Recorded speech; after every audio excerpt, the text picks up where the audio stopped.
Bom dia pessoal, sejam todos muito bem-vindos, a graça e a paz de nosso Senhor Jesus Cristo seja sobre todos vocês, o amor desse Jesus Cristo, o Deus encarnado, que veio a essa terra, mas ressuscitou dos mortos, seja sobre todos vocês. Nós somos a primeira igreja presbiteriana de Campo Grande e nós estamos aqui para adorar a esse Jesus, para celebrar a sua vitória e para celebrar e aguardar a sua vinda, a sua volta. É sobre isso que é o cristianismo, é sobre isso que é o evangelho, é sobre o que Cristo fez e continua fazendo por nós. Você é muito bem-vindo, você que nos recebe na sua casa. Por enquanto, nesse mês de agosto, nós ainda estamos fechados, com os nossos templos fechados, mas nós continuamos em missão. Nós estamos num novo formato, estamos nos adaptando a esse novo formato, estamos nos adaptando a essa nova perspectiva, querendo deixar tudo pronto para o período da nossa volta. E nós agradecemos a você por nos acompanhar até aqui. São 150 dias de igreja fechada, mas são 150 dias que nós estamos em constante missão. E obrigado por nos receber e obrigado por vir cultuar a Jesus Cristo com a gente. Sem muitas delongas, eu quero pedir que você abra a sua Bíblia, por favor, no livro de Josué, hoje no capítulo 5, porque vamos conversar hoje sobre essa série que temos tratado, chamada Virando a Página. Virando a Página. Então eu queria que você abrisse a sua Bíblia, por favor, no livro de Josué, no capítulo 5, ok? Os meninos estão preparando a projeção para você poder acompanhar aí. E a gente vai começar com a leitura do texto em Josué capítulo 5, para eu poder discutir com vocês algumas coisas sobre virar a página. Nós temos colocado e falado com vocês, já falamos, que precisamos virar a página, porque estamos num novo normal e precisamos virar a página para uma nova agenda. Uma agenda de organização, uma agenda de solidariedade. E hoje, de maneira muito especial, eu quero conversar com vocês sobre nós virarmos a página para que a gente consiga viver essa nova etapa da nossa vida, a gente consiga viver esse novo período da nossa vida de uma maneira muito especial. Então, Josué, no capítulo 5, a partir do verso 1, o texto bíblico diz o seguinte para nós: todos os reis amorreus que habitavam a oeste do Jordão e todos os reis cananeus que viviam ao longo do litoral souberam como o Senhor tinha secado o Jordão diante dos israelitas até que tivéssemos atravessado.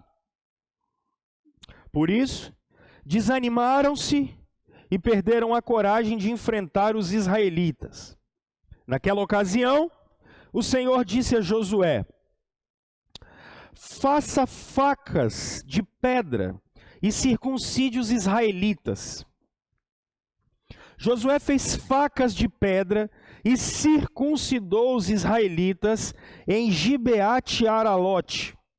Ele fez isso porque todos os homens aptos para a guerra morreram no deserto, depois de terem saído do Egito. Todos os que saíram haviam sido circuncidados, mas todos os que nasceram no deserto, no caminho, depois da saída do Egito, não passaram pela circuncisão.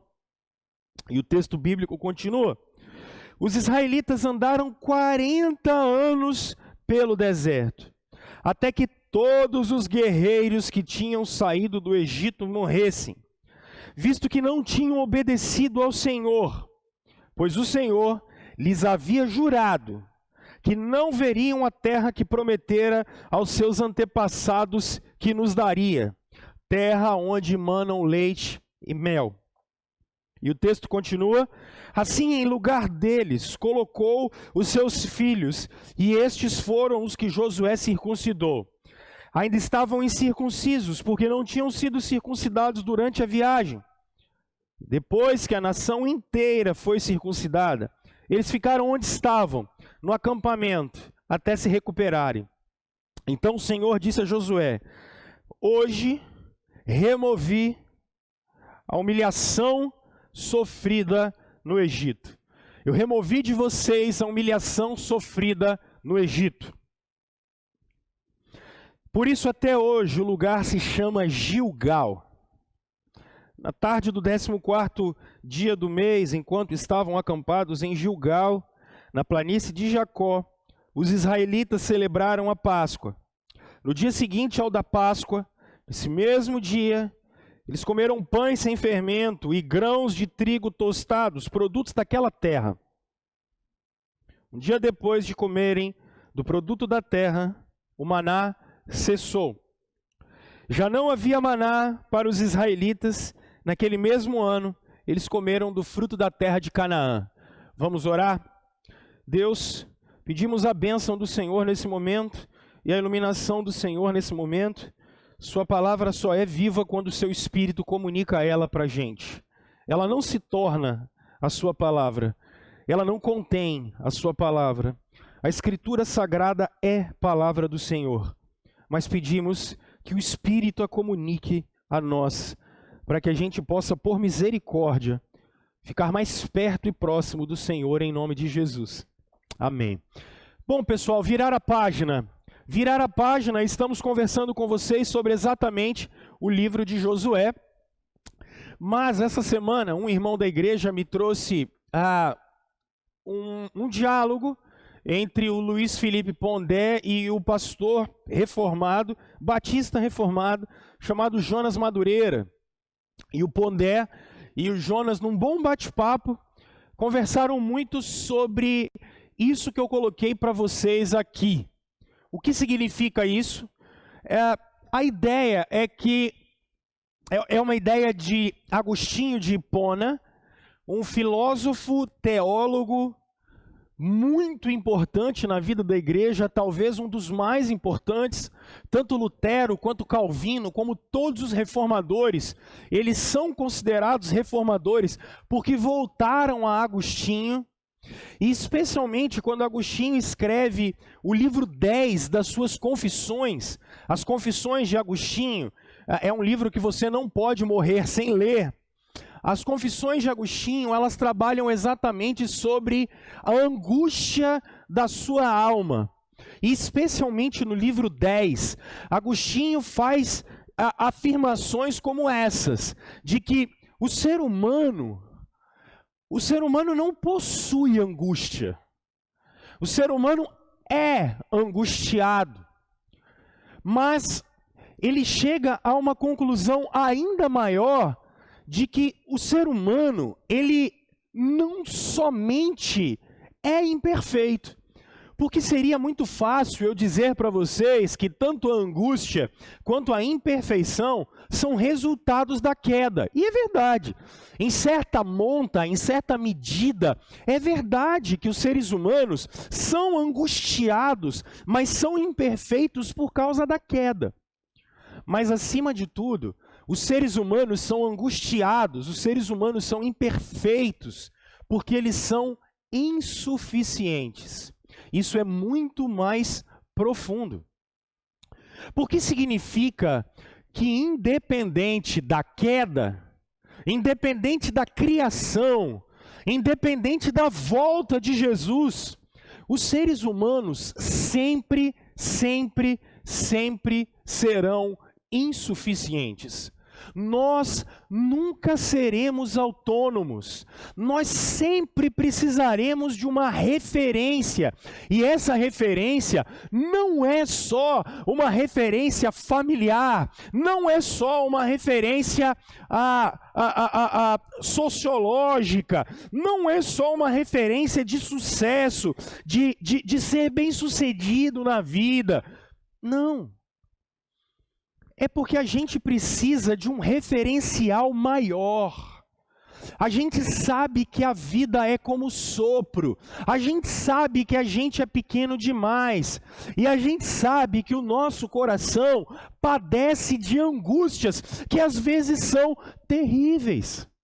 Por isso que o que Agostinho trabalha e que o Pondé e o Jonas Madureira conversam de uma maneira muito clara e podem nos ajudar muito. Está no YouTube, eu acho que você deveria assistir.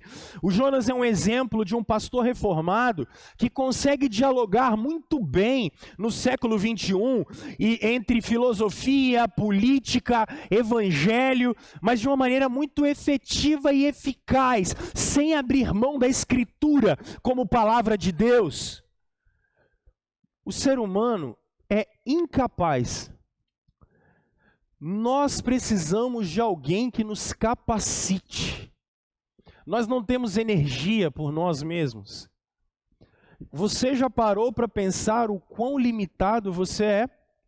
Não? Eu sei. O século 21 tem feito com que a gente se sinta super-homem, superdeuses, e que todas as nossas vontades devem ser feitas. Mas, quando nós olhamos para dentro de nós mesmos, a gente sabe que há um sentimento de incapacidade.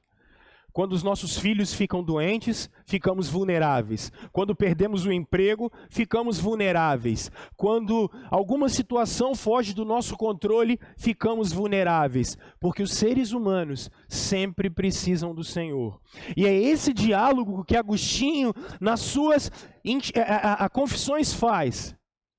Ele conversa com Deus, dizendo que ele só conseguiu se encontrar, ele só conseguiu ter algo que vamos conversar aqui hoje, contentamento, quando ele se voltou para o Senhor. Por isso, hoje eu quero conversar com vocês sobre isso, gente. Esse desenvolvimento de contentamento. Nós precisamos virar a página da nossa existência, a página da nossa vida. Nós precisamos virar a página desse tempo que nós estamos vivendo nos últimos 150 dias para desenvolver contentamento. Essa é uma palavra que não está muito na moda. Estar contentes, estar satisfeito, ficar satisfeito. Para isso, eu quero, por exemplo, perguntar para vocês antes, fazendo um diagnóstico, porque nós, no século 21, possuímos uma indústria de entretenimento, por exemplo, que gasta rio de dinheiro no segmento da satisfação. É isso aí, satisfação. Uma indústria de entretenimento. O que aconteceu nesses 150 dias? Independente se você... Porque algumas pessoas viveram esses 150 dias, de abril para cá, de março para cá, como se nada tivesse acontecido. Elas continuaram entrando, saindo, trabalhando, indo e voltando. Ok, isso é foro íntimo. Outros ficaram mais enclausurados dentro de casa. Outros assumiram uma postura mais conservadora, no sentido de até aqui eu posso ir, até aqui eu não posso ir. Mas uma coisa é séria e certa. Supermercados com lotação não podia ser máxima. Produtos mais caros, você não podia talvez comprar tudo, porque começou a ter um pouco de desabastecimento. A gente ficou sem poder ir na praia por um bom tempo. Os parques começaram a abrir só agora.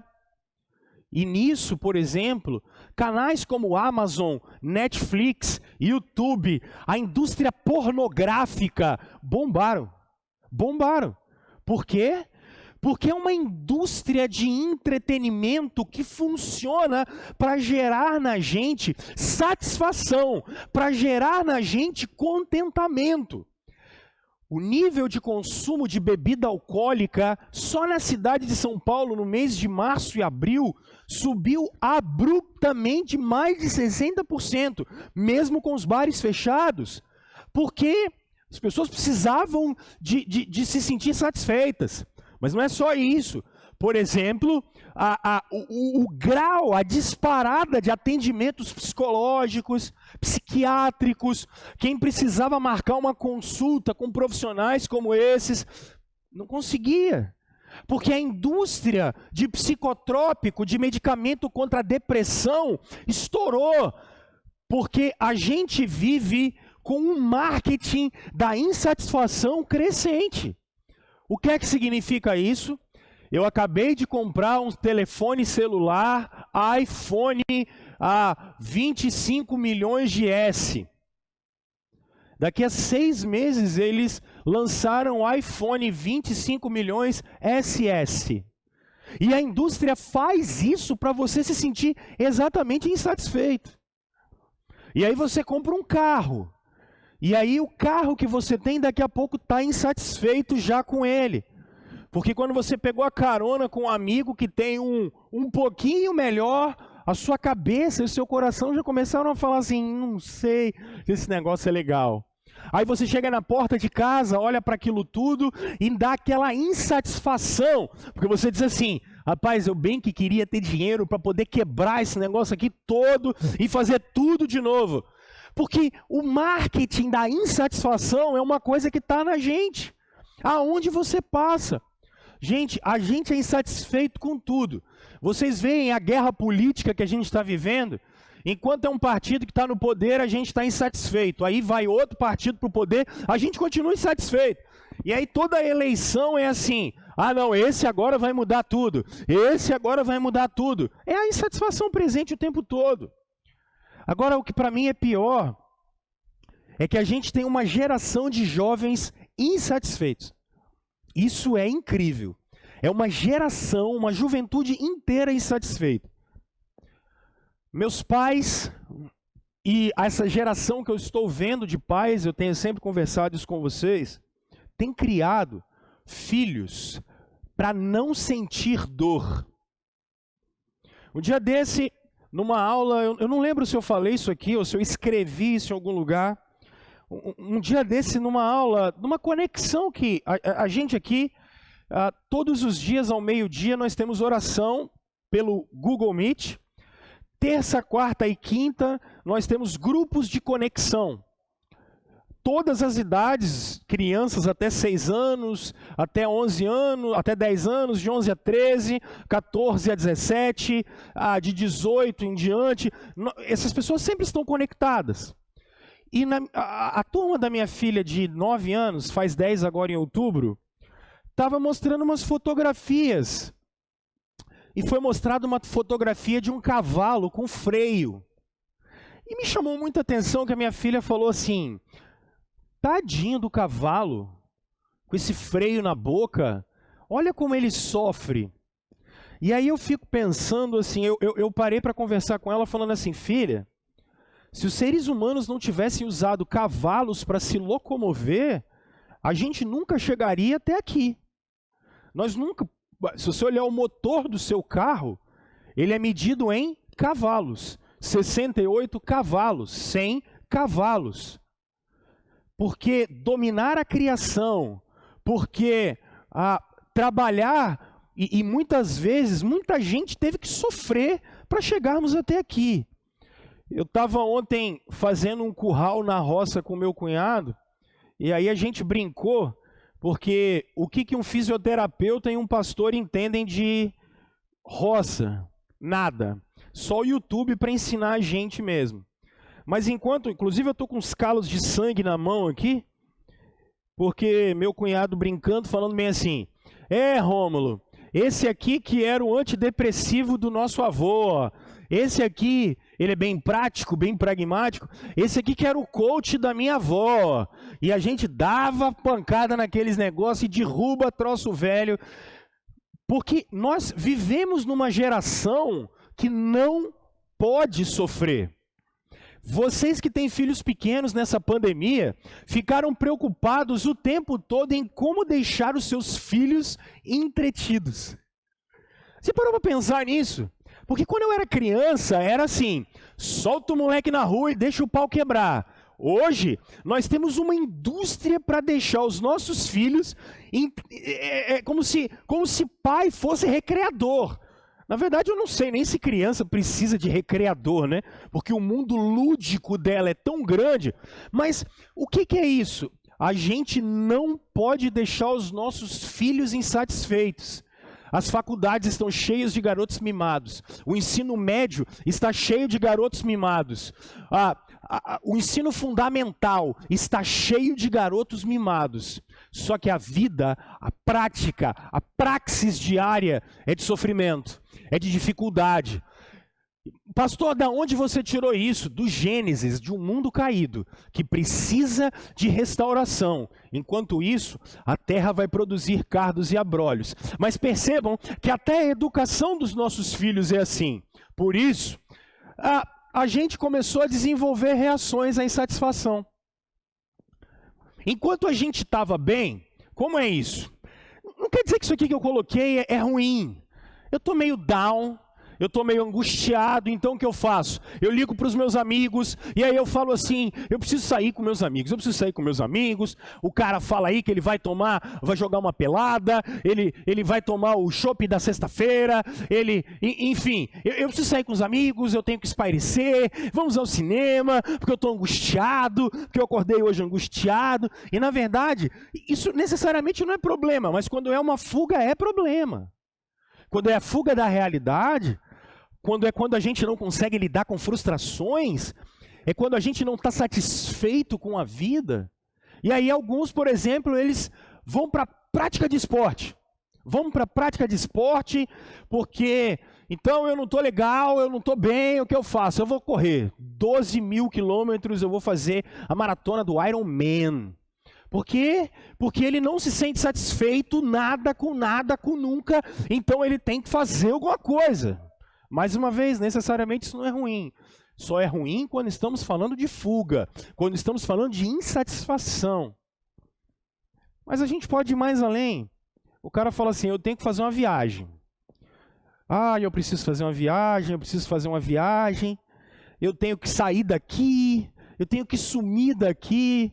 Mas na verdade não é porque ele quer conhecer o mundo, na verdade é porque ele quer fugir. E aí ele aproveita e vai para um lugar, ele vai para o Beto Carreiro, ou ele vai para algum lugar porque ele precisa de uma descarga de adrenalina. Então ele vai, quando ele faz uma viagem para o Beto Carreiro e ele vai numa montanha-russa daquela, e no primeiro loop da montanha-russa, a insatisfação dele cai. E ele fica bem.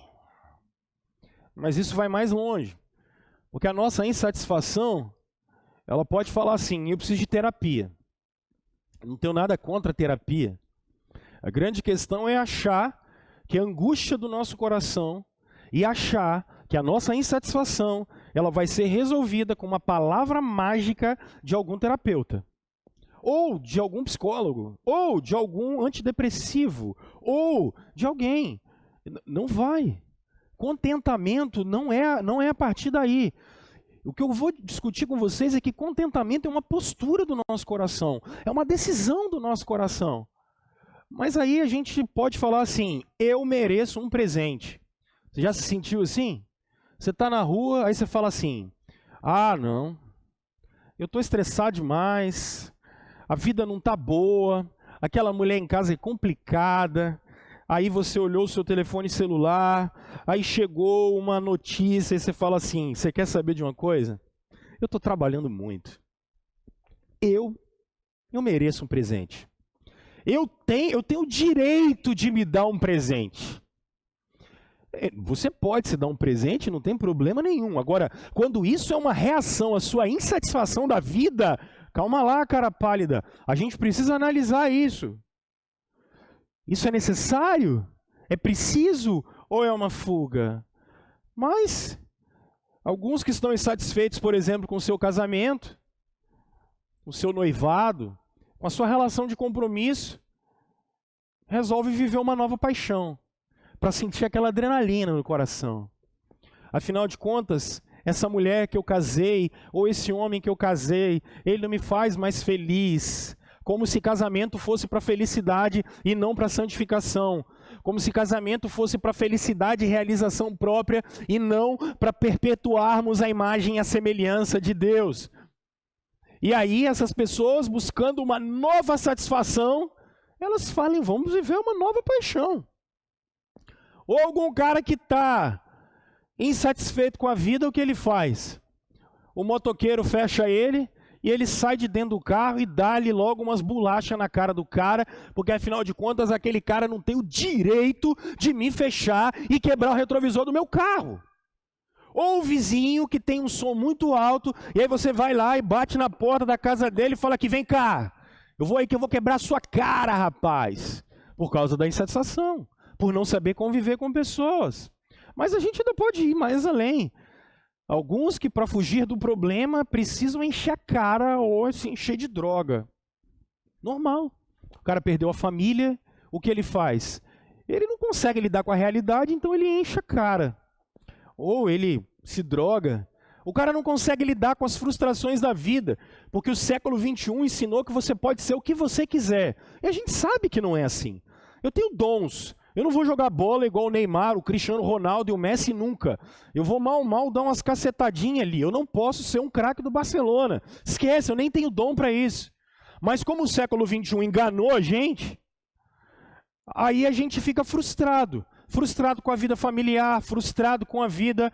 E aí o que a gente faz? A gente enche a cara. E alguns, num grito de desespero ainda maior, o que eles fazem? Eles tiram a própria vida. Já conversei com vocês aqui da comunidade, a gente vive na Grande Vitória, e pelo menos 3 vezes por semana, entre tentativas e conseguir fazer, nós temos pelo menos 3 pessoas tentando tirar a própria vida da terceira ponte aqui no Espírito Santo. Isso é um nível muito alto. É um nível de desespero, em que a pessoa, por conta de uma angústia e de uma insatisfação na vida, fazem isso. Mas, como a Escritura pode nos ajudar? Porque a pergunta, eu separei 3 perguntas para vocês e vou aplicar o texto agora. Quais são as suas reais necessidades? Seja bem honesto com você mesmo. Quais são as suas reais necessidades? Do que você realmente precisa. Mas não só isso. Por que a gente nunca se sente satisfeito? E aí eu venho uma outra pergunta. Como você se sentiria satisfeito? Como? Quando? Quando é que vai estar bom para você? Você já parou para pensar nisso? Porque você faz a reforma da casa, 6 meses depois, você já quer uma casa nova. Você compra o carro, 6 meses depois, você quer um novo. Você casou, 6 meses depois, você começa a se perguntar por que eu casei com essa mulher. Você teve filho, 1 ano, 2, 3 depois, que você começa a ter que pagar a escola, ter que arrumar alguém para poder te ajudar, você fala, ai, se eu não tivesse ficado sozinho. Ou, ai, se eu não tivesse tido filho. Então, o que você precisa para se sentir satisfeito? Essa é uma análise e é um tipo de pergunta que a gente precisa se fazer. Porque o texto que eu trouxe para vocês, ele trabalha exatamente quando o povo do Senhor acaba de atravessar, no capítulo 3 de Josué, o livro das guerras, como eu tenho conversado com vocês.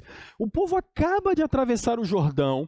Quando eles atravessam o Jordão está cheio, mais ou menos 30 metros de profundidade, os estudiosos costumam dizer.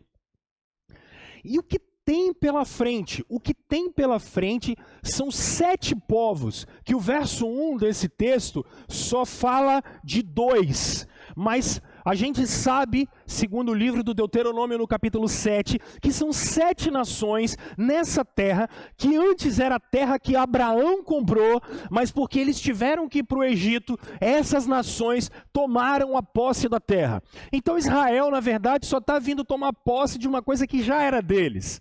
É porque às vezes fica esse negócio, por que eles foram lá tomar a terra e tal, já era deles, né? Embora o mundo antigo também era um mundo de guerras, mas tudo bem. O que me chama a atenção, eu dividi esse texto em 3 pilares. O primeiro pilar está no verso 1, o segundo pilar do verso 2 ao verso 9 e o terceiro pilar do verso 10 até o verso 12. Porque o que me chama a atenção, em primeiro lugar, é o fato de eles atravessarem o Jordão depois de 40 anos que andaram no deserto, ok? Por causa de números 13 e 14, eles andaram no deserto 40 anos, porque 40 anos anterior a esse acontecimento, 12 caras foram espiar a terra. Nós trabalhamos esse texto aqui com vocês, se eu não me engano, em abril. 12 caras foram espiar a terra, 10 trouxeram um diagnóstico dizendo que essas nações que aqui estavam eram grandes demais e eles não conseguiriam vencer. Depois de 40 dias eles trouxeram o diagnóstico, o povo todo ficou com medo, eles queriam voltar para o Egito, menos Josué e Caleb que animaram o povo. Então Deus disse: essa nação que saiu do Egito vai morrer pelo deserto, e como vocês espiaram a terra por 40 dias, por 40 anos vocês vão viver nela. Depois de 40 anos vocês vão voltar, e aí vocês conquistarão a terra, mas não aquela geração do Egito, uma nova geração. E o texto começa dizendo que quando aqueles povos que 40 anos antes Israel tinha dito que eram homens invencíveis, quando eles entram na terra prometida, o texto no verso 1 diz que as nações estão aterrorizadas. Quando vocês olharem o capítulo 6, todas elas estão fechadas dentro da cidade de Jericó, de tamanho medo. Só que aí, no verso 2 ao verso 9, antes das guerras começarem, antes da conquista começar, eles vão precisar receber o sinal e o selo da aliança, do pacto. E vai ter uma grande circuncisão do povo, em que o povo, de maneira física, com um corte no órgão sexual masculino, estava dizendo: você é o nosso Deus, nós somos o seu povo, nós e os nossos filhos, e nós confiamos que o Senhor vai nos levar para a glória de Canaã. E aí, a partir do verso 10, é incrível, porque eles celebram a Páscoa. Antes de começarem a lutar, eles celebram a Páscoa, eles celebram a libertação. E o texto diz que o maná, aquele mesmo maná que caiu durante 40 anos, ele não é mais necessário. Agora é hora de plantar e colher. Mas Deus é tão bom que eles não plantaram nada. Só que como está todo mundo fechado dentro de Jericó, eles vão poder comer sem ter plantado. Porque aos seus amados Deus sempre deu enquanto dormem. Então o povo dele chega e vai poder comer daquilo que nem plantaram. Isso é incrível. Aqui está uma grande chave do contentamento. Então, gente, eu acho que para a gente desenvolver contentamento, para a gente desenvolver satisfação, a primeira coisa que a gente precisa ter é a gente entender que o Senhor, que Yahvé, que o Deus da aliança, que nos amou, Ele sempre foi adiante do seu povo. Olha que coisa curiosa. Todos os reis amorreus que haviam ao oeste do Jordão, todos os reis cananeus que viviam ao longo do litoral, souberam. O que eles souberam? Eles souberam como o Senhor tinha secado o Jordão diante dos israelitas, até que tivéssemos atravessado. É porque ele está na primeira pessoa aqui, nós, primeira pessoa do plural, tivéssemos, porque é Josué que escreve esse livro. O que ele está dizendo? Ele está dizendo que todos os povos conseguiram compreender que era o Senhor que tinha 40 anos antes aberto o Mar Vermelho. É o Senhor que abriu o Rio Jordão para o seu povo passar. E é o Senhor que estava diante daquelas nações. Eles sabiam o que o Senhor tinha feito no Egito. Eles sabiam que o Senhor tinha sustentado o povo dele no deserto. E agora eles estão com medo, porque eles sabem que é o Senhor quem sempre foi adiante do seu povo. Quando vocês terminam de ler o livro de Números e o livro de Deuteronômio, fica claro que uma nuvem dos céus os conduz e uma coluna de fogo conduz o seu povo, ou de dia ou de noite. À noite para os esquentar, para iluminar o seu caminho, e durante o dia para aparar o sol que estava sobre eles, porque o Senhor sempre esteve com o seu povo. A pergunta que eu preciso fazer para vocês, pessoal, se o Senhor sempre esteve com o seu povo no Egito, o livro do Êxodo diz que ele ouviu o clamor do povo dele. Em Êxodo capítulo 3, quando ele fala para Moisés, ele diz: eu ouvi o clamor do meu povo. No deserto, ele poderia ter aniquilado aquela nação que por mais de 10 vezes endurece o seu coração, não obedece o Senhor. Eles poderiam ter feito isso, ele poderia ter acabado com esse plano. O livro de Êxodo nos deixa isso muito claro, depois do acontecimento em Êxodo 32 do bezerro de ouro. Mas, no livro das guerras, o que nós conseguimos observar no livro de Josué, é que o primeiro acontecimento em Jericó, as muralhas, 6, 10 metros de altura, elas caem sem que o povo do Senhor precise levantar uma espada. A questão toda é essa: Deus sempre esteve com o seu povo. Quando nós olhamos as histórias do Antigo Testamento, pessoal, mesmo no meio do período dos reis, quando reis ruins, ou o livro dos juízes, quando a nação do Senhor está longe dele, Deus sempre levanta um juiz para os abençoar. Deus levanta o rei Davi, que é para ser aquele que vai unificar todo o território e dar o nome de povo de Deus. O Senhor, pessoal, é tão incrível que sustentou homens como Daniel, Sadraque, Mesaque e Abdinego dentro de uma fornalha, ou sustentou Daniel mesmo naquele jejum dele durante todo aquele tempo. O Senhor tem sustentado o seu povo. O Senhor os trouxe do exílio com Zorobabel, Esdras, Neemias. É a história. O Senhor providenciou o Senhor Jesus Cristo, quando Malaquias vai dizer no último livro do Novo Testamento que viria João Batista e que viria o Salvador.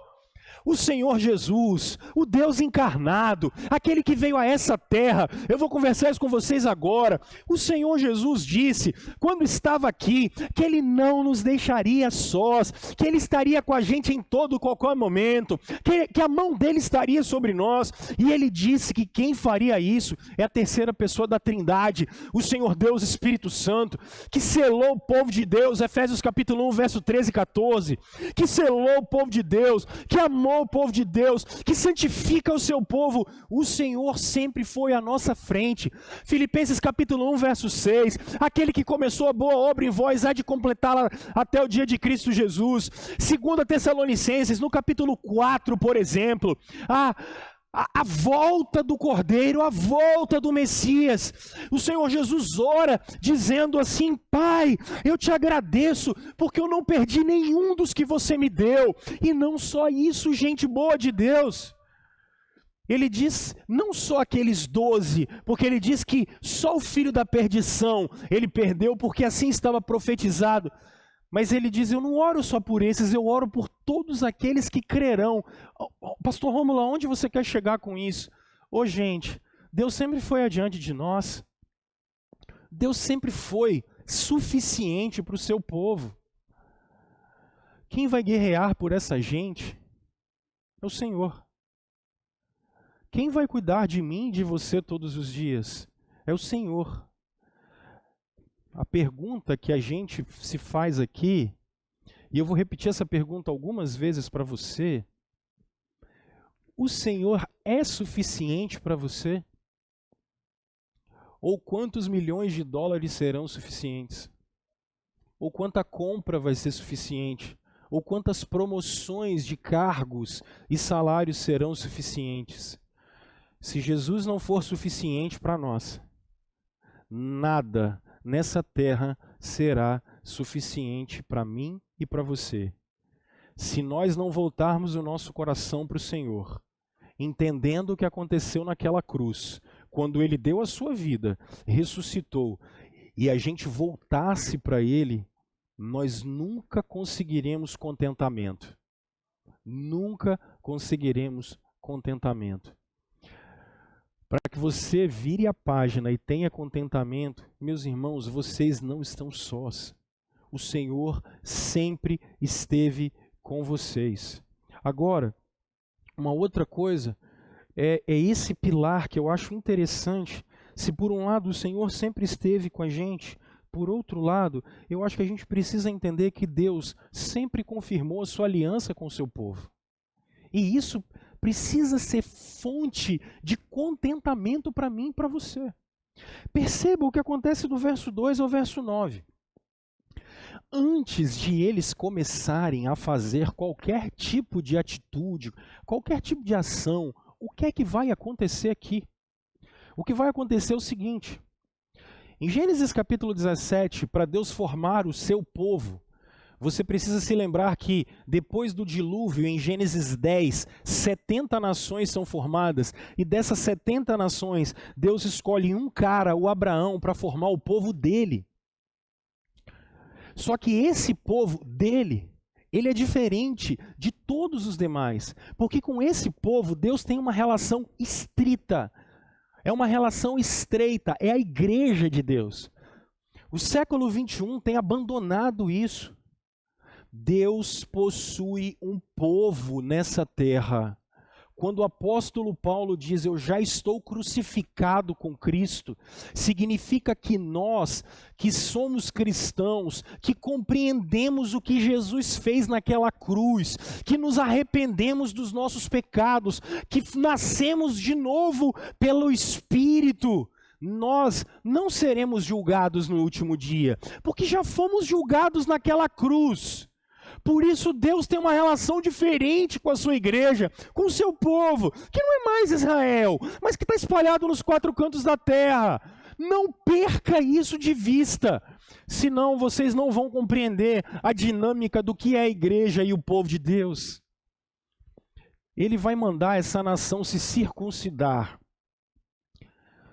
Em Gênesis 17, quando Deus institui essa circuncisão, era um corte feito no órgão sexual masculino. No 8º dia, todos os meninos passavam por esse procedimento e o sangue que corria, normalmente esse sangue tinha que pingar na terra, porque significa que aquele era o povo, era a marca da aliança.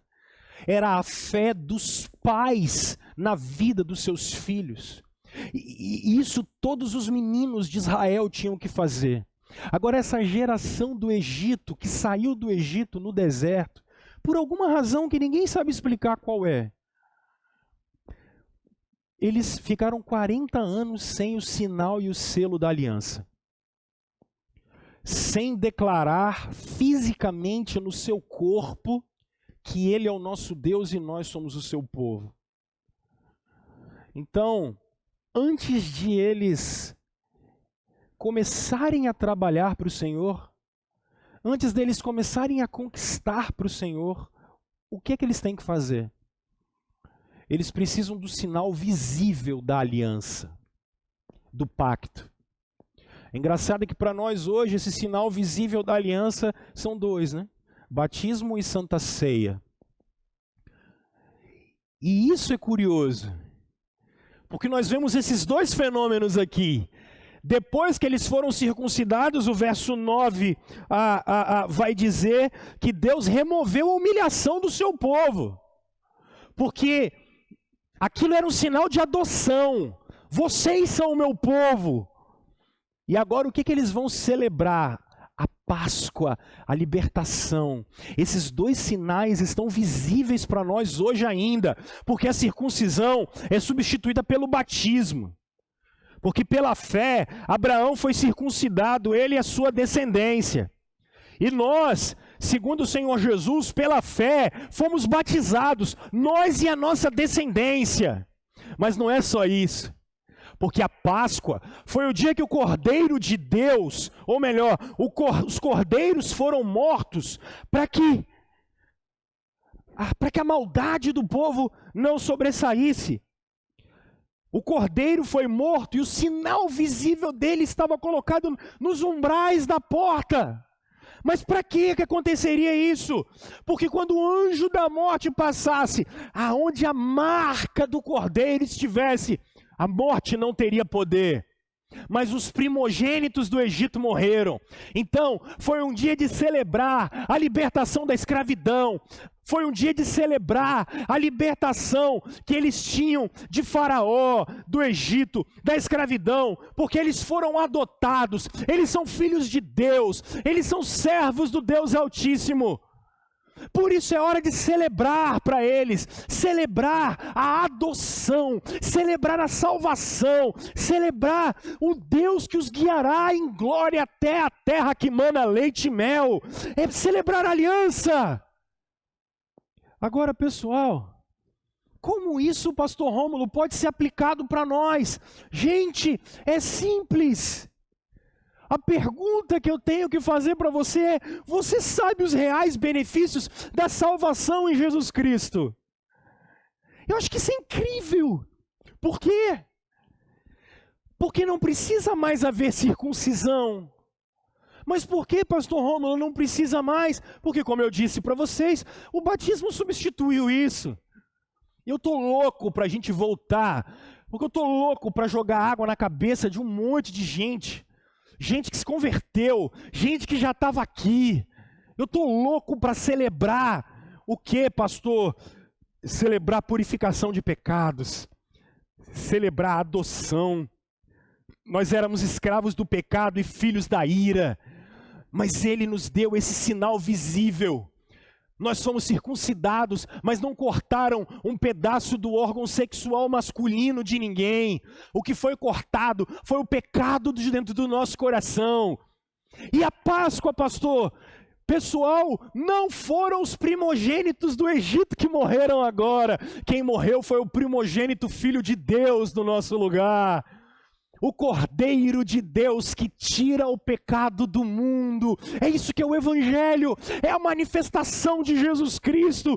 É a manifestação do Filho de Deus para morrer em nosso lugar, para cumprir a lei de Deus em nosso lugar, para que a gente, pela graça, pudesse ser salvo, porque a única coisa que Deus quer de nós é a nossa fé. Fé em quê, Rômulo? Não é fé abstrata, mas é uma fé histórica de um Cristo que se manifestou na história, que cumpriu cada pedaço da lei de Deus no meu lugar.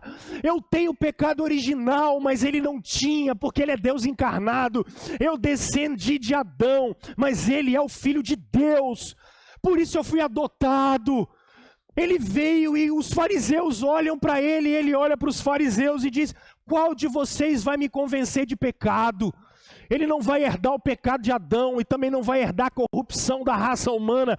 Ele vai entregar a vida dele como um cordeiro e como um sacerdote. Ele oferece a oferta pelo pecado a um Deus irado por causa da maldade na vida da raça humana. Ele entrega a sua vida para que a gente pudesse ter vida.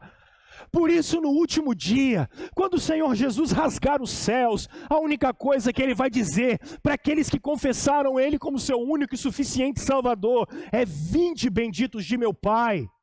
Agora a minha pergunta é, Davi no Salmo 51, quando ele cai, ele fala algo incrível. Ele diz assim: Senhor, torna a dar-me a alegria da tua salvação. Meus irmãos, o que é comprar um sapato perto da salvação? Meus irmãos, o que é uma promoção? O que é um MBA? O que é um mestrado? O que é um doutorado? O que é isso perto da obra de nosso Salvador? Vocês caminhavam a passos largos para o inferno, mas Ele veio ao seu encontro.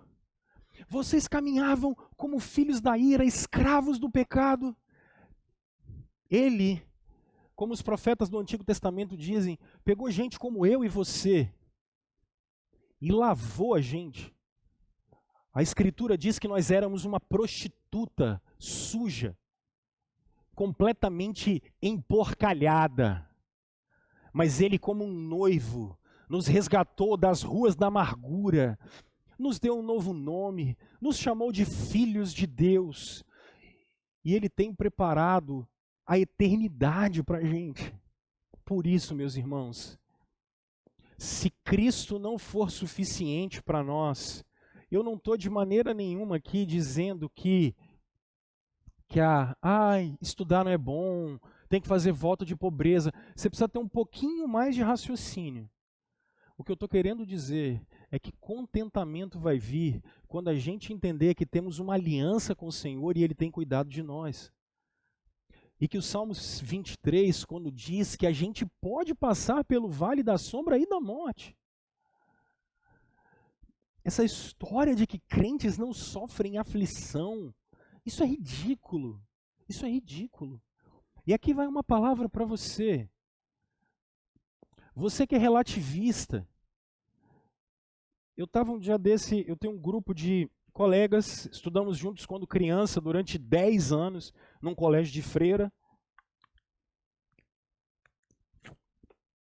E eu achei muito engraçado, porque todo mundo sabe que eu sou pastor, e eles começaram a discutir sobre religião.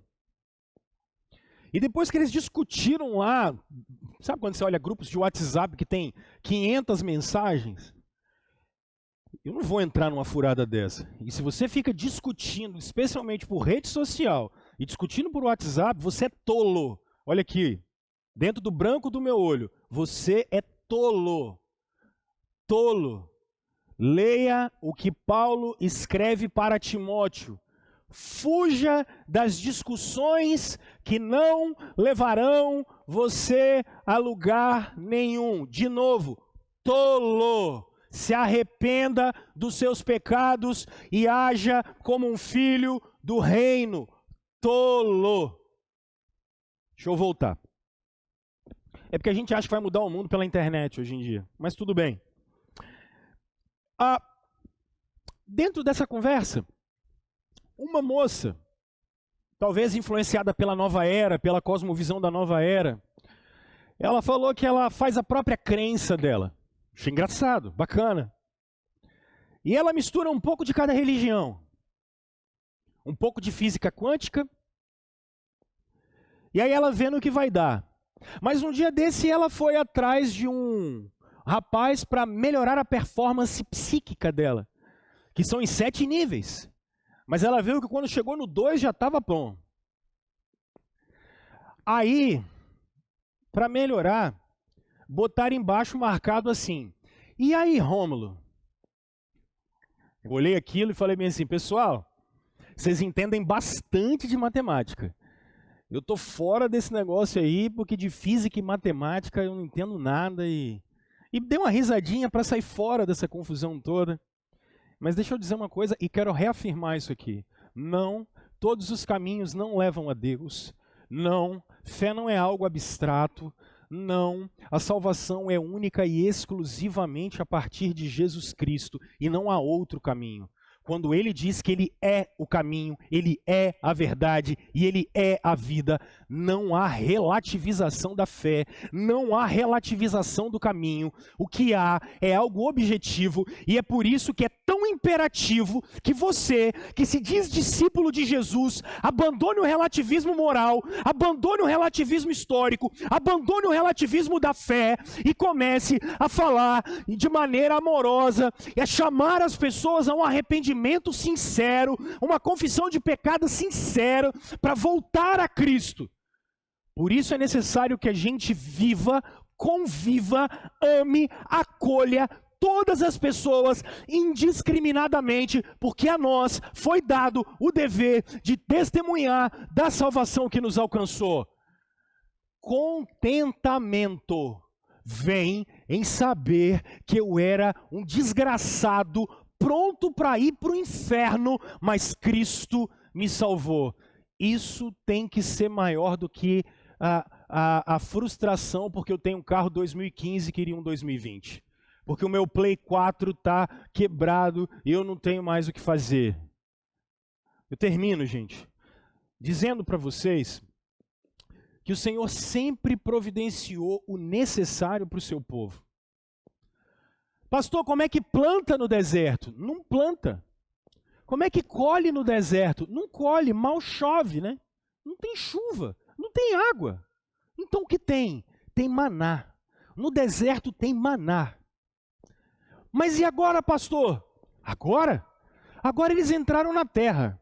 E eles vão comer algo que eles nem sequer semearam. É aí que está a chave. É aí que está a chave.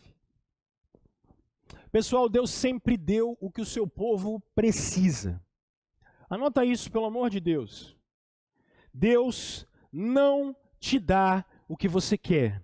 Deus te dá o que você precisa. Seu conjunto de dons, sua história. Qual é o compromisso do Senhor? Não é te fazer feliz.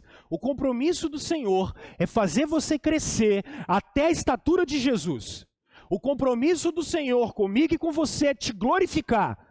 O Senhor está te preparando para a eternidade. Pastor, mas eu não consigo usar todos os meus dons agora. Não importa, na eternidade você vai poder usar. Ah, pastor, mas eu não consigo usar todo o meu potencial. Eu queria usar. Então, tenta. Se você não consegue, o Senhor te deu isso tudo para na eternidade você vai usar com toda certeza. Porque você não vai virar outra pessoa na eternidade, você não vai reencarnar, você vai continuar sendo quem você é, só que você vai ser glorificado. Tu vai ter o corpo de Jesus. Ah, pastor, mas eu vou lembrar quem foi a minha mulher? Claro. Eu até brinquei com a minha um dia desse, falando que quando a gente estiver andando na Jerusalém Celestial, a Aline vai olhar para mim e falar bem assim, olha, aquele lá foi meu marido, hein? E vai ter um orgulho, não é não? Porque vocês não vão esquecer isso. Nós somos alma vivente. E Deus sempre te deu aquilo que você precisa.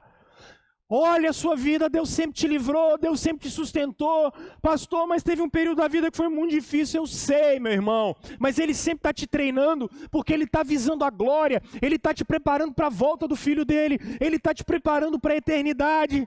Não se esqueça disso, pelo amor de Deus. Isso é imperativo para as nossas vidas. Acabou o maná, mas por que acabou o maná? Porque Deus é mau. Não, porque agora está na hora de trabalhar, é uma outra fase da vida. Está na hora de comer, está na hora de guerrear, está na hora de ocupar a terra. E nesse momento, pastor, nesse momento, se for necessário, Ele vai te dar maná. Vai te dar. É a coisa mais gostosa do mundo comer maná. Não, devia ser horroroso. É gosto de coentro. Coentro é bom no peixe, para quem é capixaba e come muqueca. Agora, é o que tinha. E a gente vai viver com aquilo que a gente tem. Agora vai ter momento que vai ter que parar e trabalhar. E vai ter que plantar na terra para ver se ela dá alguma coisa. E tem vezes que não dá. E tem vezes que dá para comer menos e tem vezes que dá para comer mais. Mas a gente precisa saber que Deus sempre deu o que a gente precisou. Mas tem momentos como esse que eles entraram e estava na época da colheita. Tanto que uma semana depois da festa da Páscoa é a festa da colheita. Mas pastor, eles não colheram nada? Claro que não, foram os cananeus que fizeram isso. Mas como eles estavam morrendo de medo, o Senhor olhou o seu povo e falou, podem aproveitar. Podem colher, e celebraram a festa da colheita. Por quê? Porque aos seus amados Ele dá enquanto dormem. Enquanto dormem. A gente ouve e fica vendo agora esse mundo de escândalo. Na verdade isso sempre teve. Homens querendo mais. Poder, poder, poder. Dinheiro. Eu lembro nessas delações da Lava Jato, logo no início, 2013, 14, sei lá, eu estava assistindo um cara que ganhava 100 mil reais por mês. 100 mil reais por mês. Era um desses diretores da Petrobras.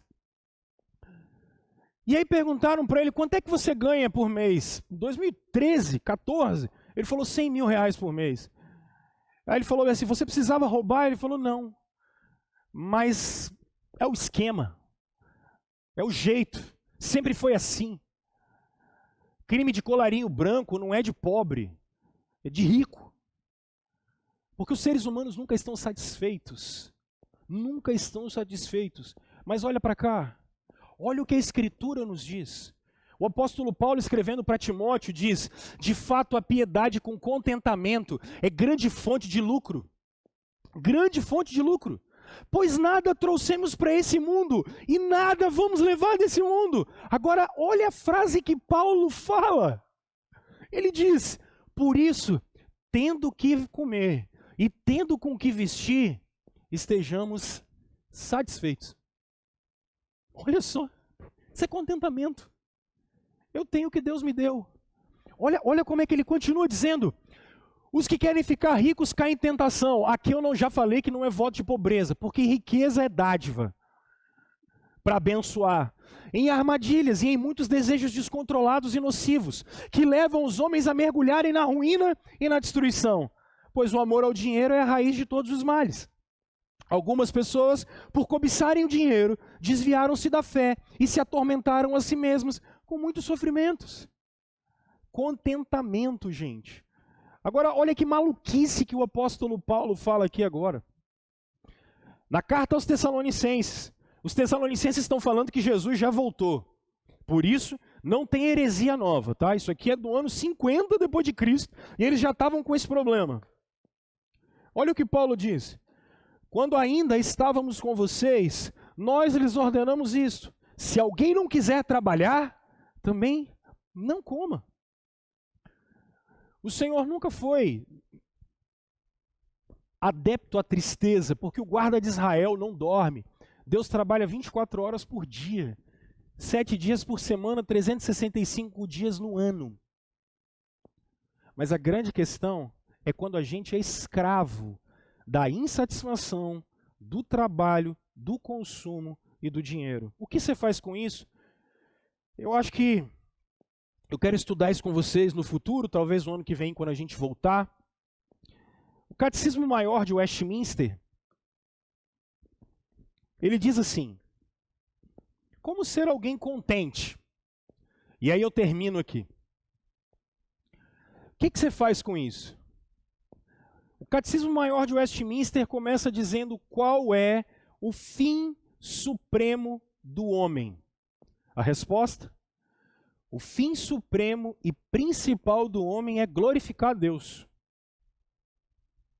e gozá-lo para sempre. Essa expressão significa deleitar-se, aproveitar o Senhor. Quer contentamento? Quer uma vida mais satisfeita? Se aproveite do Senhor. Se aproveite da salvação. Se aproveite do relacionamento com Ele. Se aproveite de ser filho amado. Conviva com o Senhor. Busque o Senhor. Procure o Senhor. Como a teologia da prosperidade? Não. Mas porque fomos criados para glorificá-lo. Eu quero chamar você a ter um tempo de oração. E enquanto nós oramos, enquanto nós temos esse tempo, a gente vai soltar uma canção, vamos cantar uma canção e depois eu volto para orar e para impetrar a benção. Essa mensagem falou ao seu coração? Queremos que este seja o início de um relacionamento crescente com Jesus. Se de alguma forma esta reflexão fez sentido para você, aproxime seu celular ao QR Code e se conecte com a gente. Nosso desejo é que você seja abençoado.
do Senhor.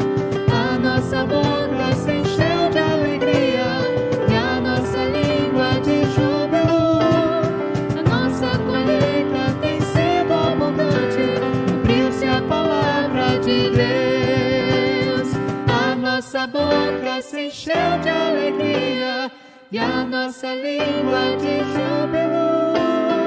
Em toda a terra um canto se ouvia, grandes coisas fez o Senhor. A nossa boca se encheu de alegria e a nossa língua de júbilo. A nossa colheita tem sido abundante, cumpriu-se a palavra de Deus.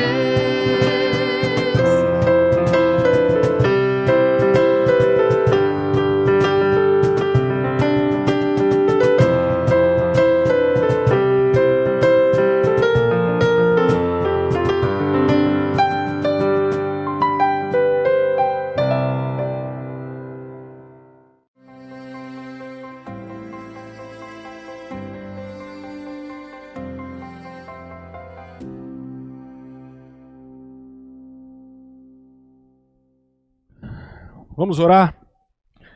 Deus e Pai, agradecemos ao Senhor por mais esse dia e esse período cultico. E a nossa oração é para que o Senhor, por favor, nos leve até Jesus para termos o contentamento necessário. Que o Senhor seja suficiente. O Senhor é o nosso pastor e o Senhor não nos falta. Ensina isso para o nosso coração e que a gente olhe para o Senhor como a fonte de todo o contentamento que a gente precisa ter. Perdoa, perdoa e perdoa quando nós buscamos algum lugar em alguma coisa que não é em Jesus Cristo o real sentido da nossa vida. E nós clamamos ao Senhor a sua bênção para que a gente possa caminhar em santidade, em novidade de vida, em nome de Jesus. Amém. Meus irmãos, recebam a bênção do Senhor, que a graça de nosso Senhor Jesus Cristo, que o amor de Deus, o nosso eterno Pai, que a comunhão, a consolação do Santo Espírito de Deus estejam sobre todos vocês, meus irmãos, hoje e sempre, até o dia da volta de Jesus. Um beijo no seu coração, tenha um excelente domingo e uma semana abençoada. Tchau, tchau.